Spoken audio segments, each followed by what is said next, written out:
Good morning all of you. आज मैं आपके लिए शब्द निर्माण समास क्या है, पहले आपको उपसर्ग और प्रत्यय बताए थे शब्द निर्माण में। आज हम करेंगे समास क्या है। जैसे कि पहले भी आप कक्षा में पढ़ चुके हैं, दो या दो से अधिक शब्दों के मेल से जब एक नए शब्द का निर्माण होता है तो उसे क्या कहते हैं? समास कहते हैं। इस विधि से बने शब्दों को समस्त पद कहते हैं। सबसे पहले मैं आपको उदाहरण से बताऊंगी। दो या दो शब्द, जैसे यहाँ आप देखिए दो शब्द हैं, गंगा तट। जब आप इसको तोड़ेंगे तो ये दो शब्द बनेंगे, गंगा और तट। गंगा क्या है? पूर्व पद, और तट क्या है? उत्तर पद। यानी कि समास में दो पद होते हैं।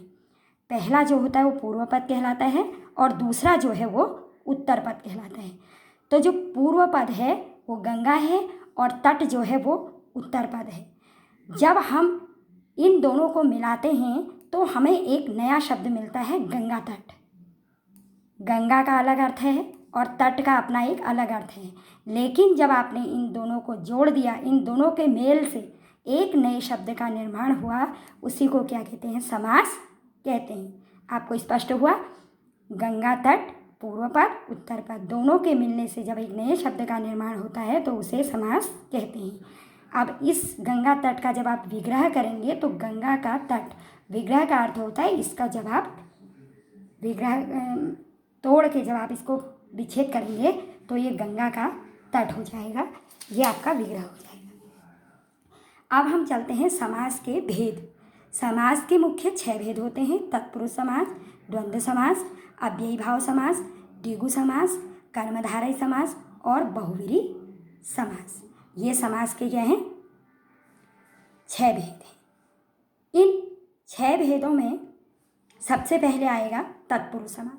जिस समस्त पद का उत्तर पद प्रधान होता है उसे तत्पुरुष समास कहते हैं। इस समास में कारक चिन्हों का लोप होता है। तत्पुरुष समास की पहचान ये होती है कि इसका जो उत्तर पद मीन्स जो दूसरा पद होता है वो प्रधान होता है, उसकी अपनी महत्ता होती है, उसे तत्पुरुष समास कहते हैं। और इसको पहचानने का मुख्य कारण होता है कि इसका कारक चिन्हों का लोप होता है। कारक चिन्ह मीन्स जो परसर्ग होते हैं आपके, उनका लोप होता है, छिपा हुआ होता है। कारक चिन्ह इसमें छिपा हुआ होता है।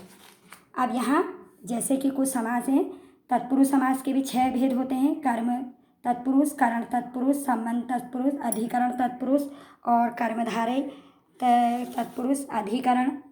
ये सब इसके भेद हैं। अब अगला है आपके तत्पुरुष समास के उदाहरण। तत्पुरुष समास के जो उदाहरण हैं वो हैं यश प्राप्त, यानी कि यश को प्राप्त। जब आपने इसका विग्रह किया तो ये हुआ यश को प्राप्त। वैसे ही सर्वप्रिय, सबको प्रिय। जब आपने इसका विग्रह किया तो इसका अर्थ है सबको प्रिय। जन्म रोगी, जन्म से रोगी। जन्मान, जन्म से अंधा। रणवीर, रण में वीर। तो यश प्राप्त में आपने देखा कि आपको एक कारक चिन्ह का लोप होता है। यहाँ पर जब आप इसका विच्छेद करेंगे तो यहाँ पर इस को का लोप होगा। देखिए परसर्ग होता है, को, से इनका लोप होता है, छिपा हुआ होता है। लोप भी छिपा हुआ होता है। जब भी आप तत्पुरुष समास में विग्रह करते हैं तो परसर्ग छिपे हुए होते हैं, यानी कि इनका लोप होता है। यहाँ पर को जन्म रोगी, जन्म से रोगी, से यहाँ पर आपका छिपा हुआ है। जब आपका विग्रह करते हैं तो स्वतः ही ये निकल आते हैं, यानी कि इसमें आपका कर्म तत्पुरुष और करण तत्पुरुष, संबंध तत्पुरुष, ये सारी चीज़ें आती हैं। अब अगला आपका है द्विगु समास। द्विगु समास जहाँ पहला पद संख्यावाचक होता है। द्विगु समास की पहचान क्या होती है? इसका जो पहला पद होता है वो संख्यावाची होता है, यानी कि इसमें संख्या होती है। संख्या, इसका पहला पद क्या होता है? आपका संख्यावाची विशेषण होता है, वहाँ द्विगु समास होता है। जैसे 100 वर्षों का समूह, पहला पद इसका संख्या होता है, संख्यावाची होता है। 7, यहाँ भी पहला पद इसका संख्यावाची है। 3 संख्यावाची, यानी कि संख्या का 1 2 3 4 संख्याओं का इसमें बोध होता है, तो ये संख्यावाची होता है। 100 वर्षों का समूह, शताब्दी। 7 दिनों का समूह, सप्ताह। 3 कोणों का समूह, त्रिकोण, कोणों का समूह, त्रिकोण। तो इस प्रकार इसकी पहचान ये होती है कि इसका पहला जो शब्द होता है वो संख्यावाची होता है। अब हम चलते हैं द्वंद्व समास। द्वंद्व समास जहाँ दोनों पद प्रधान होते हैं। यहाँ पर दोनों पदों की प्रधानता होती है, कोई भी पद अपने आप में अलग नहीं होता है, दोनों पद यहाँ पर प्रधान होते हैं। अब द्वंद्व पद योजकों का लोप होता है, योजक छिपे हुए होते हैं यानी कि और का लोप होता है, जैसे लव और कुश, लव कुश, अमीर और गरीब, अमीर गरीब।